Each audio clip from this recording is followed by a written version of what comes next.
share, invite a friend, invite a friend, invite a friend, invite a friend, invite a friend, briefly, hashtag free Lumbuye, whether dead or alive, free Lumbuye.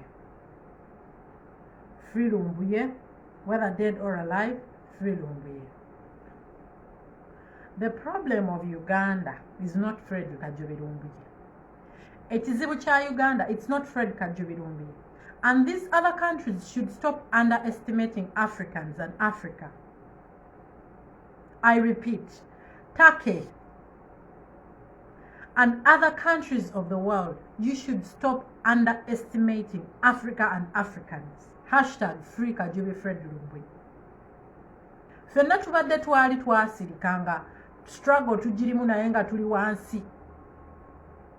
Mutuwulira. Twali twasirikanga struggle tujirimu eri wansi. The problem is we Africans have been so silent for so long that people take us for granted because we do not pay attention to details. People take Africans for granted because we do not pay attention to details. Fred Kajubi Lumbuye has been caught and up to now tetumanyi kimuliko because we Africans, we Ugandans have not been paying attention to details. Fe chetulaba chetubuukira. I'm sorry to speak this, but I have to speak this. It's not that intino obandi mukumenya mu struggle oba mu diversion biki. There are certain things abantu abali mu NUP bye bakola nze byesisikkirizaganya nabyo. You cannot come on FB and you tell us, Ntino, you're going to table the issue of Kajubi Fred Lumbuye mu parliament in a country that has no rule of law, a country that operates under the level of mafiaism. Tosobola kuvayo n'otugamba Ntino gwe ogenda kuvayo oyogere otebolinge issue ya Fred Lumbuye in a country that has no rule of law. Kambuze chibuzo. Sente z'omuwi w'omusolo zizenga zibbibwa. Why don't you table such issues on parliament? Do you want to tell us that Kajubi Fred Lumbuye is the biggest problem of Uganda? Or Kajubi Fred Lumbuye is a person, a point of interest for a few individuals? Jamuli Yomutudde, do you even care about Ugandans? Do you care about we Ugandans? Do you care about we Ugandans? Our children are not going to school. Abana baffe tebasoma. Abana baffe tebasoma. Abasomesa tebasasulwa. And you're busy investing billions of money because you want Kajubi Fred Lumbuye, whether dead or alive. Is Kajubi Fred Lumbuye the problem of Uganda? And why is it that Africans are being taken for granted all over the world to a point that omuntu avayo Black Lives Matter? It is because we Africans have not been paying attention to details. It is high time we wake up and pay attention to details. Kuguna omulundi teri kuzikiza. Whether 1 week, whether 1 month, we should stand up and demand for Kajubi Fred Lumbuye. Omuliro tegulina kuzikira. We should stand up and demand for Kajubi Fred Lumbuye. We should start paying attention to details. We should start paying attention to details. Omuntu yenna bw'obanga olina ky'oyagala okuggusa, you should learn to pay attention to details. Zino ensi zizze nga zitutekinga for granted because we don't pay attention to details.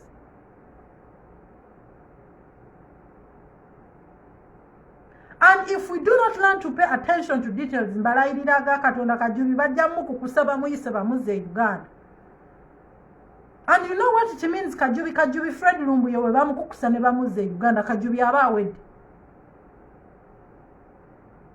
We Ugandans should learn how to pay attention to details. Now is the time.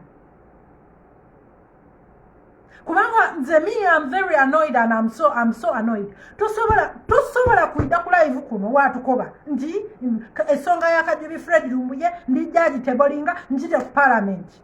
Abasomesa tibasomesa.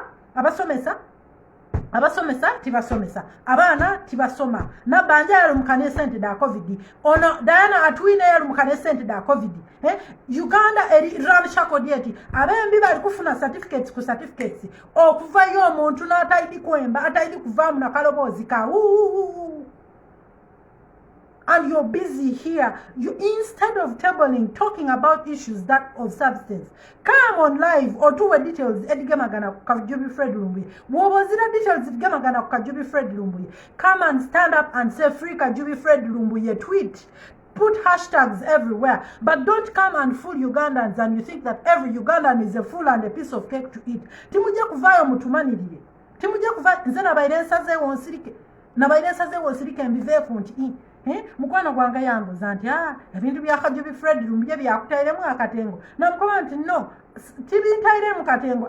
Just because I am watching. I'm still watching. I don't know what to say. I don't know what to talk about. Okutola ko kutambulira ku trends edagunje didi kujamaiza. NUP abana ba people power ni foto abalonda. We are the people who supported you guys into all those positions you're in, whether NRM, whether NUP, whether DP, whether FDC. You are supposed to serve Ugandans. You are not supposed to divert Ugandans. You cannot come and bring that foolery because olina favor iwa NUP tulino kwogera ku bino tuli mu struggle abantu bagwa abantu basituka abantu batondoka abantu basituka abantu bafa abantu basituka titujja kusirika. We shall not close our mouths. Mulikuwulira titujja kusirika. We are demanding for Kajubi Fred Lumbuye. We need Kajubi Fred Lumbuye. We need to see him on cameras, whether dead or alive. We want to see Kajubi Fred Lumbuye. What wrong did he do to be an activist of his country? What wrong? Is he the only propagandist abairakola mu government ya Museveni? We even have WhatsApp propagandists. Aye kuba ba government ba NRM. Nobody talks about them. Nani asinga wanofulu figo okuwemwe? Nani asinga wanofulu figo okwefungula? Nani amusinga wano okwefungula? Nani asinga wanofulu figo okuvuma Museveni ni mukazi we? Nani yali asinga fulu figo okuvuma Museveni ni mukazi we? Kulwaki sawadi n'ensonga ya Kajubi Fred Lumbuye gemi akati waigulu ni wanzi. Mulowooze nti ife abana Uganda tujja kuvaayo tusirike kuba Kajubi Fred. Internet tejja kusirika. And you, other countries that are not in the African continent, stop taking Africans for granted. And the problem with we Africans is because we do not pay attention to details. We do not pay attention to details. If you pay attention to details, titupeyingira kuirara attention ku details. Echintu nga wechide tuchibukira chilipe tubuguma tuamala twaika. But we should learn how to pay attention to details. Munansoni wokwogera kino Honorable Segirinya yona jali wumuzeku. To be honest, Honorable Segirinya, we love you so much. You're doing a great job. Wumuzeku. Stop coming ku live or to cover. You're going to table the issue of Kajubi Fred Lumbuye mu parliament. Era it is going to be your first talk. Abana bali ekitalia. Why didn't you table? Abana bali ekitalia? Why didn't you table abana bali ekitalia? Bano byandiri bamala emyezi emeka ku gundi ekitali. Bano byandiri bamala emyezi emeka ekitali. Mwidi abana bameka abafiirire mu struggle nga government irresponsible. Ngera we have the evidence. Why don't you table such issues?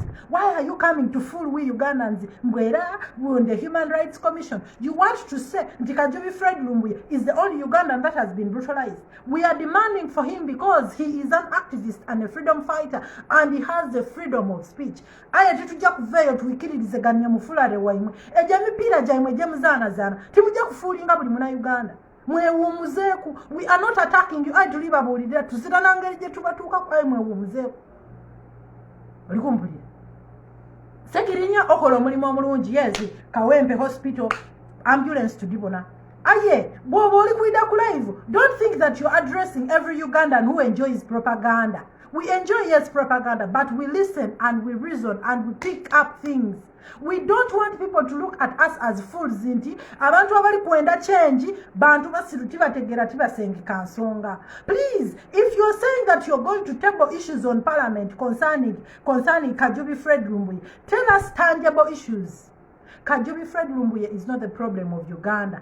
Ate abantu abali ku social media n'abantu abali ku ground, we can handle the case of Kajubi Fred Lumbuye if we can only not seize fire. If we don't seize fire, we shall get Kajubi Fred Lumbuye because we want him. First of all, how can you want a person whom you disowned? Uganda mwa disowning Fred Kajubi Lumbuye. Mwakoba nti he is disowned by the government of Uganda. Rule number 1 mwa disowning. Omuntu gwe mwa disowning mwenda wachi. Mwamutola kwa amataka ge, mwamutola ku right eyokuba a Ugandan. So Kajubi Fred Lumbuye has a right to seek for asylum in any country of interest. Kuba alina evidence yona. Buti mwe Uganda mupikingira wa interest yakukoba nti muli kwenda Kajubi Fred Lumbuye. Niwe honorable Wenoveyo, you're going to table the issue of Kajubi Fred Lumbuye mu parliament. Ngato tabolinganga issue ya NUP okwiri bakalulu. Batu ibakalulu. Esi yona yabuna. Esi ezira mu rule of law. Bobby Wine batu ibakalulu. Why don't you table up such issues? Huh? Why don't you table up such issues? Batu ibakalulu. First of all, one of the clear signs in Tinobatu Ibakalulu. One, mwatola ku internet. Esi yona mwajizikiza. Uganda yali totally disconnected for almost like 4 days, 5 days.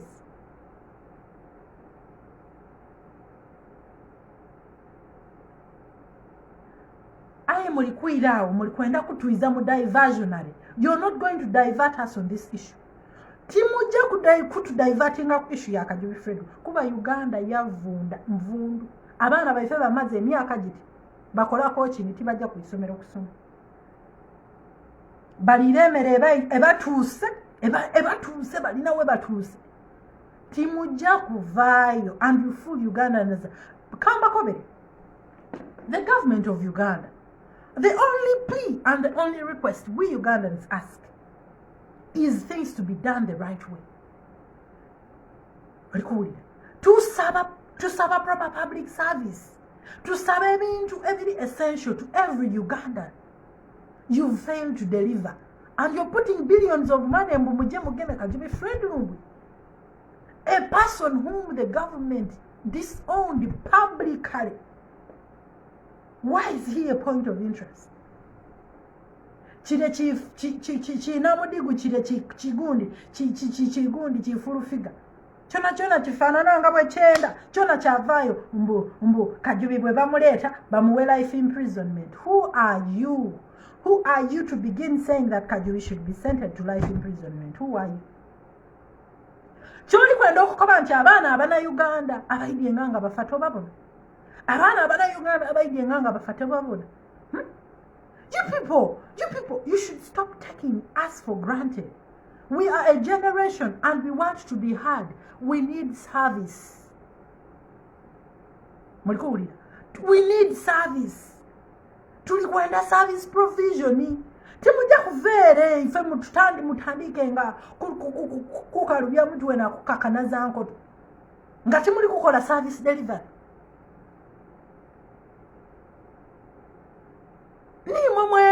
By elected members of parliament and other people in position, whether NRM or not NRM, please musengekenga kwe bintu bya mwido okwogera, because first of all Facebook receiving timawulire ga NBS, timawulire ga NTV, timawulire ago.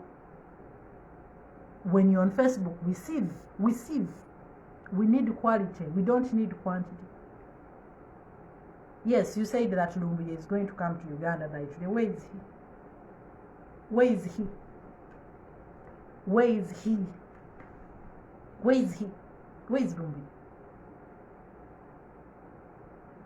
We have better issues to think of and better issues to deal with. Lumbuye is not the problem of Uganda.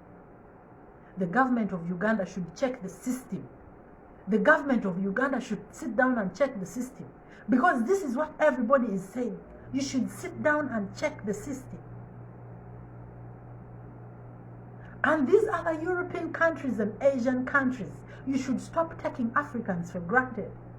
There are people who sit down and they sit with reason. We don't come on this because we enjoy coming. No, we have things to do. We also have problems. We have things to attend to. We have personal lives, personal battles we are fighting. Tulina ebintu bye tuli kugemaganya ife nga ife. Kale imwe timujja kuvaayo. Mutandika okuleta propaganda wayo. Before you come on social media and you say you're tabling an issue concerning Kajubi Fred Lumumba, think about the millions of Ugandans who are watching you. We are here fighting for Kajubi Fred Lumumba, and he's going to come out alive and kicking. Timujja kuzaana diversionary politics oba okukoba nti Kajubi Fred Lumumba muli kumugema nti mutukobyemu he's coming to Uganda mu booking the tickets mutu diverting tusirike tetujja kusirika. We shall fight for a brother, because life is lived once. To redeem death is for everybody. But if you have a chance of saving life, you save.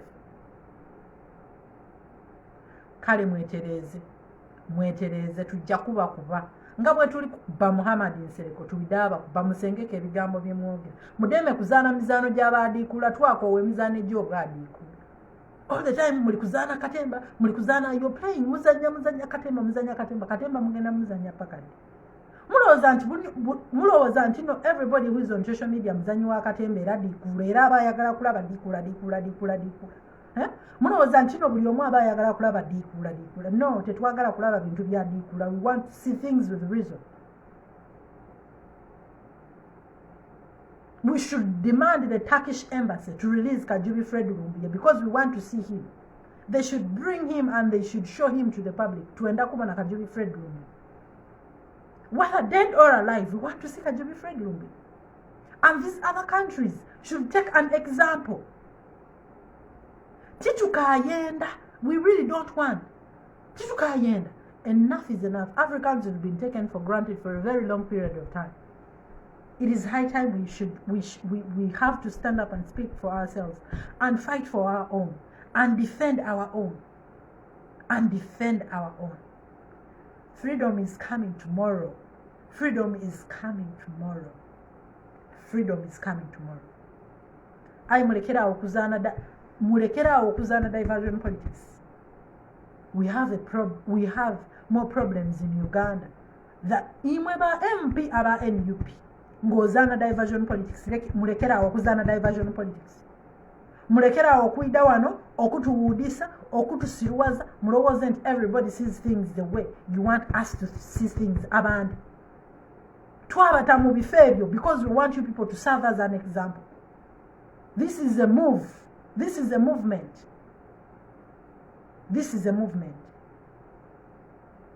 Before you think of saying it, you're going to table the issue of Kajubi Fred Lumumba in Parliament.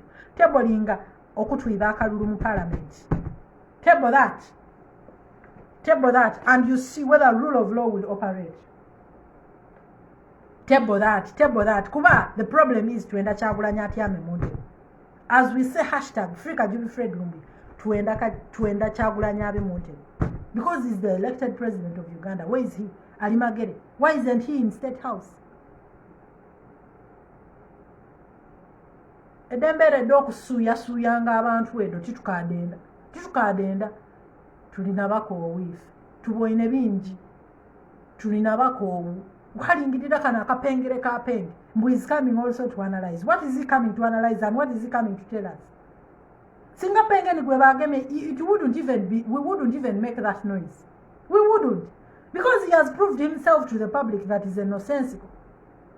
Talumirirwa muna Uganda, talumirirwa muntu wa wansi, talumirirwa emisaayi egiyiike. Yes, free all political prisoners. Bana bameka abali ekitala byetutayidi. Those are the first things imwe. Abantu abali in position nebya mwandibaire ku free all political prisoners. Lumbuya wali tali wabino. Tali wabi, aiwaira ali wabi. Ali kukale bwerebwe.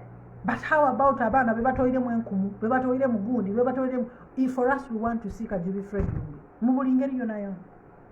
He's not the first activist. And he's not the point of interest. The point of interest is we Ugandans. So you should stop investing money moving into every tagamagan, every nonsensical. You should stop investing money in such things. By the time you say you're going to table issues of ABCD Kajubi Fred Lumumba, first table the issue of His Excellency Robert Kyagulanyi Bakalu, and you see whether you'll get justice before you begin fooling Uganda. Gamaliriza. For God and my country. For God and my country. But now is the time for Abafirika to go kwerwanirira. Now is the time for Abafirika to lekerawo okubuguma buguma. Now is the time for we Ugandans to start watching and monitoring details. Obuzibu bwetuze nga tufuna because tetu monitoring details. Ffe tubuguma ne tuguma ne kuluguno omulundi we tubanga tubugumye tukwata omuliro. Ensi yonna ekitegedde. Ensi yonna ebuuze kwizika Jubi Fred Lumbuye. Because a person kiringa kitaawo okukudisowning nga nakugamba tokyali wa kika kino namala n'agamba nti no mumuleete aba ayagala kukola ki? Aba ayagala kukola ki? Aba ayagala kukola ki? Era aba ayagala kumiza musu. You disowned him. Why is he a point of interest?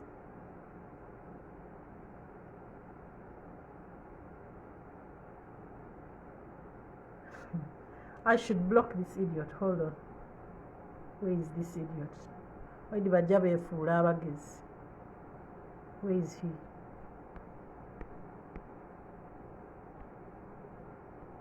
Hold on. I will switch back my camera. Let me check this idiot.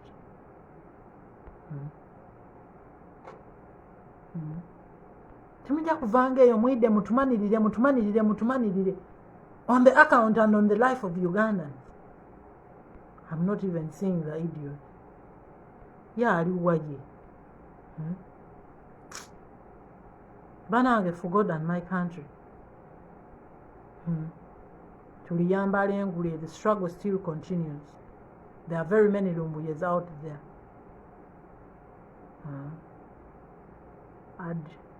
Add me. Dear. Bagambeko. Teri yanvumye wano gwe ndi kwenda okublocking oba ye deletions, I don't know.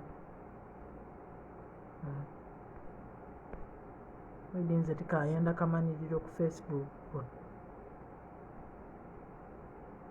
Keep burning, one day we will succeed. Ye baliwa kiri nambona. Aboneka deletions ni message. Twabakoowe enkodomali edembuzi edenda okumanirira abantu edembuzi kale twabakoowe. For God and my country. Bananze kambeerekereze ayi mbaire tisobola kusirika wiiki eno yona ndekera ombuya abite bubitaatyo mbaire tisobola kusirika mbaire era nina okuyampa biseera Africa Jubi Fred Lumbuye. For God and my country. I sign off.